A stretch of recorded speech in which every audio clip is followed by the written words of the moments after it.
হে গাইছে দেখতে পারতেছেন এই বাচ্চা দুটা ডাইরেক্ট আমার দোকানে আই করতেছে যে ভাই আমার একদম বাঁচান।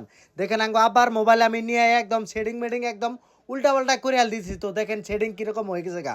তো আঙ্গো আব্বা যদি দেখে আমার একদম মাইরা শেষ করে আল দেবো। এরকম সমস্যা যদি আপনার মোবাইলেও হয়ে থাকে তাহলে অবশ্যই আপনারা আমার এই ভিডিওটা মনোযোগ দিয়ে দেন। তো প্রথমে আপনারা কি করবেন, তো দেখেন এরকম যদি সিস্টেম হয়ে থাকে তাহলে উপরে আপনি ওই লেয়ারটা টান দিবেন। টান দেওয়ার পরে এই যে উপরে দেখবেন শেডিং আছে, ওই শেডিংয়ের মধ্যে যাবেন। যাওয়ার পরে আপনি এখানে বিশ্রাইবেন, এই যে নিচে অ্যাপস, এই অ্যাপসের মধ্যে যাবেন। অ্যাপসের মধ্যে যাওয়ার পরে এখানে 3 নম্বরে একটা অপশন আছে ডিফল্ট।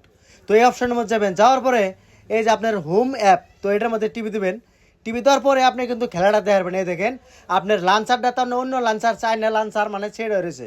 তো দেখেন যে সময় আপনি ওইটার মধ্যে ক্লিক করলাম, ক্লিক করে দেওয়ার পরে দেখবেন আপনার প্রবলেম সলভ। দেখেন মোবাইলটা আগের মতো সেটিং হয়ে গেছে গা। তো এরকম যদি ইনফরমেশন যদি জানবার চান তাহলে অবশ্যই আপনারা আমার এই পেজটা ফলো করে রাখেন। আর দেখেন আমি মোবাইলটা ঠিক করে দেওয়ার পরে এই ছোটো ভাইটার রিয়াকশনটা দেখেন। এই সেটিংটা যদি আমি ঠিক করে না দিতাম তাহলে এর বাপে এর কিন্তু মায়ের একদম শেষ করে আল দিত। তো ভিডিওটা যার যার মোবাইলের সম্মুখে গেছে আবার শেয়ার দিয়ে রাখেন।